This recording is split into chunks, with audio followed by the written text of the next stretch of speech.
நீதிமன்றம் நிபந்தனைகள் விதித்த நிலையிலும் கூட, யாரையும் எதிர்த்து பேசக்கூடாது என்று நிபந்தனைகள் விதித்த நிலையிலும் கூட திருப்பரங்குன்றம் அயோத்தியாக மாறும். அதுக்கு என்ன பொருள்? யாரை மிரட்டுகிறீர்கள்? அயோத்தியிலே பாபர் மசூதியை இடித்ததை போல் இங்கே சிக்கந்தர் தர்காவை இடிப்போம், அதுதான் அதற்கு பொருள். தர்காவை இடமாற்றி வைத்துக் கொள்ளுங்கள், இல்லை என்றால் இடித்து தகர்ப்போம், அதுதான் அதற்கு பொருள். சிறுத்தைகள் இருக்கிற வரையில் அதற்கு ஒருபோதும் இங்கே இடம் கொடுக்க மாட்டோம், நினைவில் வைத்துக் கொள்ளுங்கள். ஏதோ மேடைக்கு பேசுகிறேன் என்று எண்ணாதீர்கள். நாங்கள் ஓட்டு கொடுக்கிறதுக்காக பொது வாழ்க்கைக்கு வந்தவர்கள் இல்லை, எழுதி வைத்துக் கொள்ளுங்கள். அவங்க என்ன நினைப்பாங்க, இவங்க என்ன நினைப்பாங்க, நமக்கு ஓட்டு வருமா வராதா, இப்படி பேசினா திமுக நம்மளை கூட்டணியில வச்சுக்குமா வச்சுக்காதா, ஐ டோன்ட் கேர். அதை பற்றி நான் கவலைப்பட்டதில்லை, கவலைப்படக்கூடியவனும் இல்லை. அதற்காக ஒருபோது நாங்கள் கவலைப்பட்டதே இல்லை, தயங்கியதே இல்லை. நாளைக்கே திருமாவளவனை கூட வச்சிருக்கிறது பிரச்சனை வரும் அப்படின்னு திமுக நினைச்சா கூட நாங்கள் அதை பற்றி கவலைப்படணும்.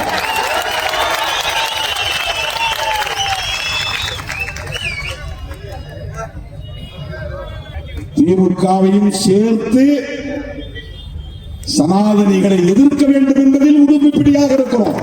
அதுதான் எங்க நிலைப்பாடு.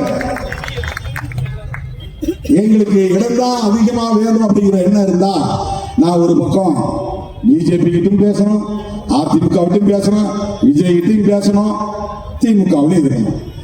திமுகவுக்கு நான் சூறா காட்டணும், விஜய் கிட்டையும் நாங்க பேச முடியும், அதிமுக அண்ணன் எடப்பாடி பழனிசாமி கிட்ட நாங்க பேசுவோம், ஏன் பிஜேபியோட கூட எங்களால் பேச முடியும் அப்படின்னு எல்லா கதையும் நான் திறந்து வைக்கணும்.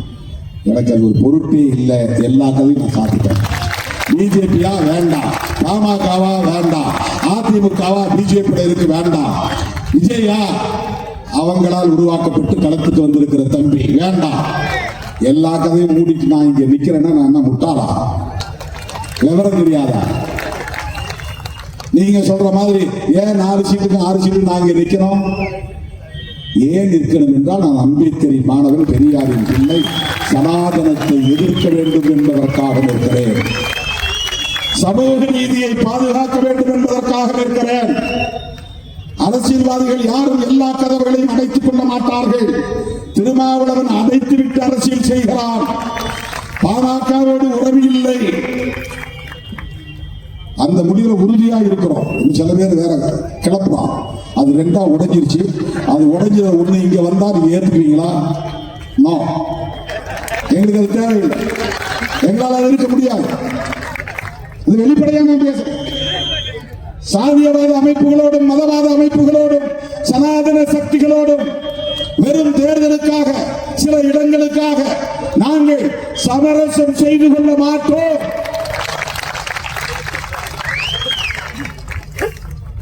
வெளிப்படையான அறிவிப்பு. எவ்வளவு இடங்கிறது நாங்க நெகோசியேஷன்ல பார்த்துக்கோம், அது வேற. எத்தனை இடங்கள் வேண்டும், எத்தனை இடங்களை இறுதி செய்ய வேண்டும் என்பதை பேச்சுவார்த்தையின் போது நாங்கள் முடிவு செய்வோம். அது போதுமா போதாதா என்பதை எங்கள் கட்சியின் தலைமை குழு முடிவெடுக்கும், முன்னணி தலைவர்கள் கூடி முடிவெடுக்கும், அது வேறு. தேர்தல் வரும் போகும், இந்த மண்ணையும் மக்களையும் காப்பாற்ற வேண்டும்.